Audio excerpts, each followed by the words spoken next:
क्या सच में सनस्क्रीन इंसानों द्वारा बनाई गई एक हाईली रिसर्च कॉस्मेटिक प्रोडक्ट है, या बस ये कंपनियां हमें यूवी रेडिएशन से डराकर अपना प्रोडक्ट बेचे जा रही हैं? इसे समझने के लिए हमें जानना होगा कि सूरज की इनविजिबल किरणें कैसे हमारी स्किन को इफेक्ट करती हैं। तो सूरज की किरणों में विजिबल लाइट के अलावा इंफ्रारेड और अल्ट्रावायलेट रेज भी होती हैं, और ये जो अल्ट्रावायलेट रेज है यही हमारी स्किन को अफेक्ट करती है।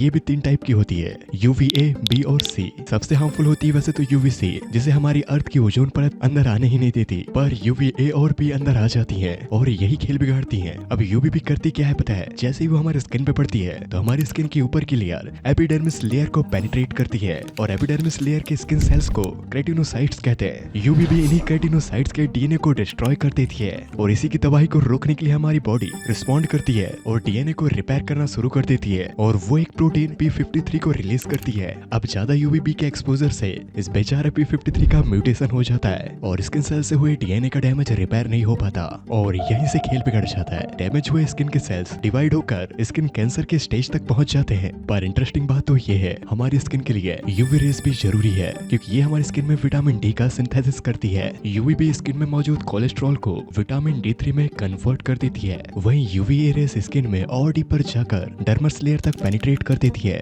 डैमेज हुई डर्मिस लेयर हमारे स्किन में रिंकल्स, टेक्सचर और अनइवन पिगमेंटेशन भी लाती है। इनफैक्ट कहा जाता है कि फेस की 80% विजिबल एजिंग यूवी एक्सपोजर से ही होती है। यूवी रेज ग्लास के तक आर पार हो जाती है, इसलिए अक्सर ड्राइवर्स का विंडो साइड वाला फेस सन एक्सपोजर की वजह से ज्यादा रिंकल और ज्यादा एज दिखाई देता है। तो सनस्क्रीन का मेन इंग्रेडिएंट जिंक ऑक्साइड है, जो मिरर की तरह यूवी रेडिएशन को रिफ्लेक्ट कर देता है, और बाकी जो बच जाती है उसे एब्सॉर्ब कर हार्मलेस हीट एनर्जी के रूप में कन्वर्ट कर उसे रिलीज कर देता है। और जो हम व्हाइट कास्ट क्रिकेटर्स के फेस में देखते हैं वो typically 20 to 25% high contrast zinc oxide से बना होता है, जो बेसिकली एक प्रकार की सनस्क्रीन ही होती है। जो ये सनस्क्रीन पर SPF लिखा होता है, इसका मतलब होता है स्किन प्रोटेक्शन फैक्टर। अगर मान लो किसी व्यक्ति का सनबर्न 10 मिनट में होता है तो SPF 50 लगाने से 50 टाइम लेट होगा, मतलब स्किन को सनबर्न करने के लिए 500 मिनट्स लगेंगे।